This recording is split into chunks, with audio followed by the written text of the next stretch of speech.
Good evening, everybody. How are we doing tonight? Yeah? Were you at the cocktail party earlier? All right, that's all we needed to hear. It's an exciting evening here at the BCPA. My name, if you didn't hear it, is Katherine Murphy. Some of you might know me from my days on the air at WJBC.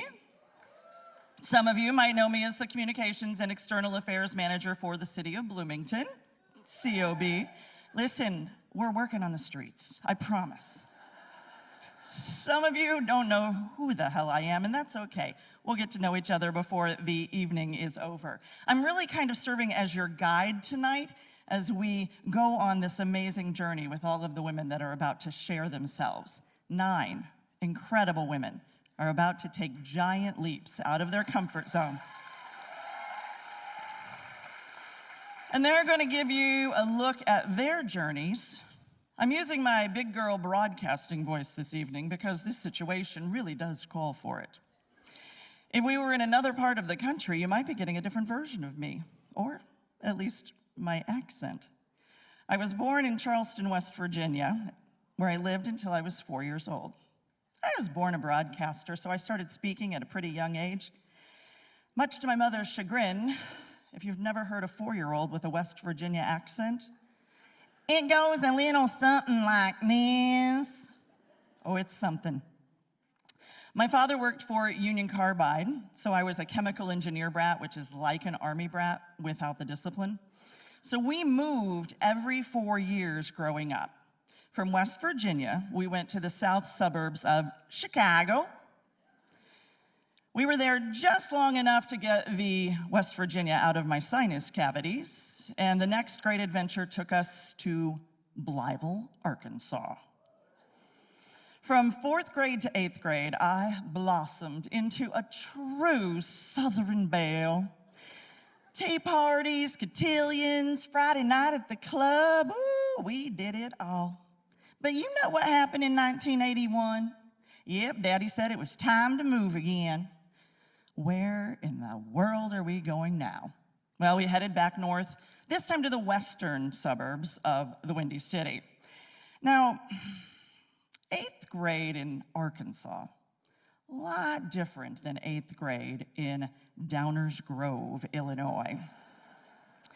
Us Southern gals never leave the house without a full face of Maybelline, wearing our best outfit. Because as Mama says, you never know when you're going to see your future husband walking down the street. So I found myself up early on my first day at my new junior high. I slipped into my best Gloria Vanderbilt jeans. I tugged my lavender Angora Esprit sweater with the buttons up the back, gently over the hot rollers that were doing their business to my lovely locks. I slapped on another layer of Kissing Potion lip gloss after I double-checked that all the scrambled eggs were out of my braces. Donning my white rabbit fur jacket, I said goodbye to Mama and Daddy, and I headed to the bus stop. Now, I'd like to just take a minute here for all of us to agree that junior high is absolutely the worst. Am I right?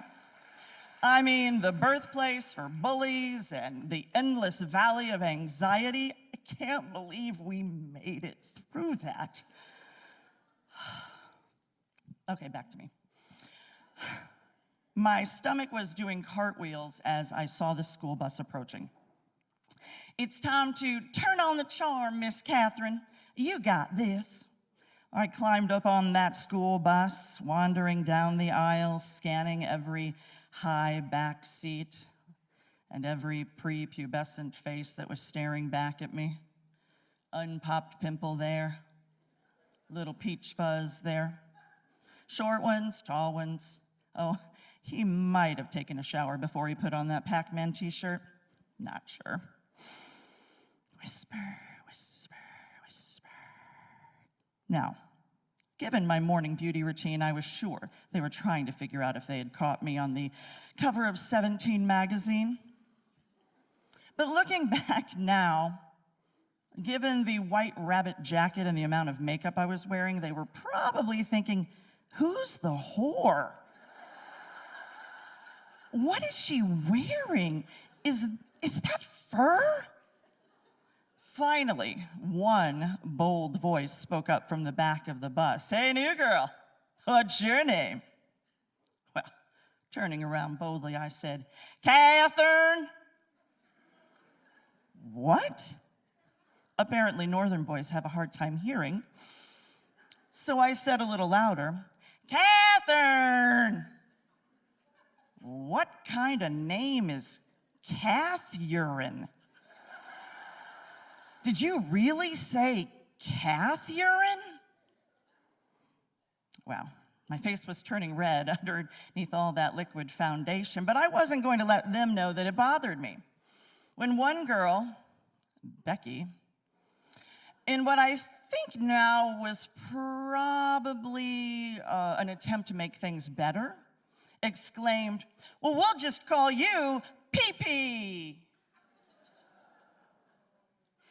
Remember when you were like 5 or 6 and you had that friend who had a cool nickname like Champ or Princess or, hey, sexy grandma, I got you.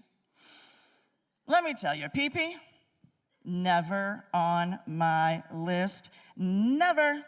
But there it was, running down the middle of the school bus. Not a scrap of toilet paper to be found. But being my mother's daughter, I decided that I would make a limit. No, I'm not gonna I will make the best of the situation.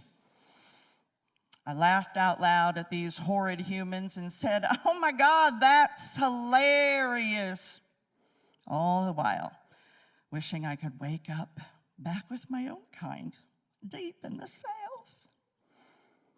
I managed to make it through those 2 semesters with those horrible, horrible people. Now, when it came time to end our period in purgatory, most of the kids in this area that we lived in, they all got to choose what high school they wanted to go to. Some chose to go to North High, some chose to go to South High, some went to private schools in the area. Those that named me Pee-Pee, they were lined up to go to South. So, while I longed to be back in the South, I chose to go to North, where that unfortunate nickname was just going to disappear. Sounds great, right? Well, the year that I was a freshman in high school was the year that the Preppy Handbook came out. For those of you that don't remember, the Preppy Handbook is kind of a guide to prepdom. It had topics that ranged from which outfit to wear to which events, which college you should attend, what you should major in. And while the book was a tongue-in-cheek look at prepsters, it actually did inspire the J. Crew clothing line.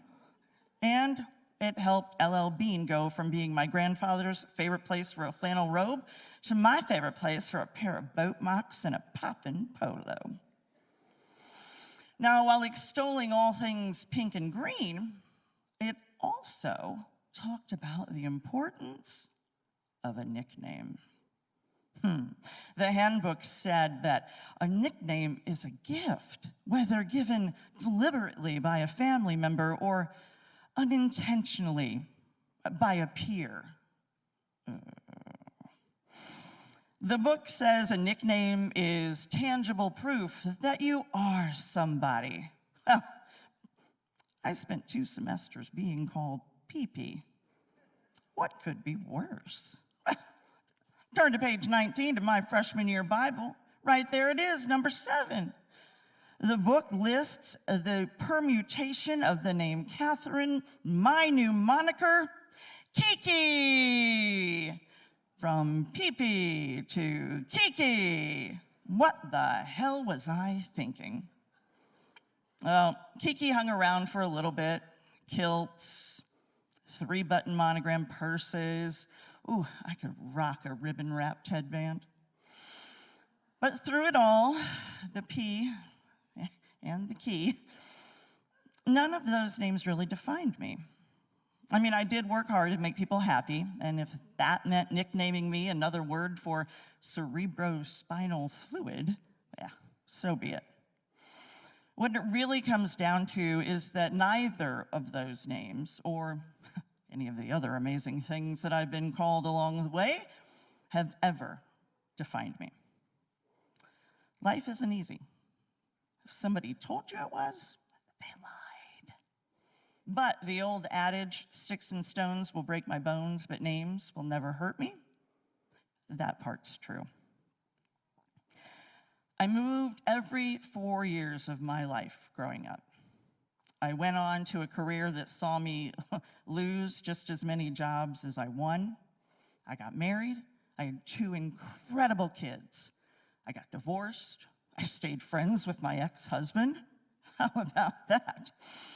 I had a myriad of shitty relationships until I won the Irish lottery and found an amazing guy who I think likes me and wants to spend the rest of his life with me. I have watched my kids grow up and have absorbed their pains on their journey to adulthood. Yeah, junior high sucked for them too. I held my mother's hand and I watched as dementia robbed her of her mind, and it robbed me of my mother. I moved my dad into my house, and I took care of him while the cancer that he thought he beat so long ago came back with that vengeance and took him from me in 2016.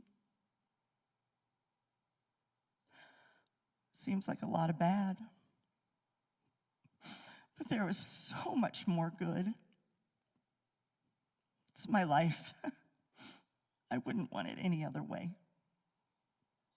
Jesus, who knew we were going to go from urine to tears so quickly? Oh, I'm just the first speaker tonight. What's going on? We do have a stage full of fabulous, and let's not waste any more time. Join me in welcoming your 2022 That's What She Said speakers.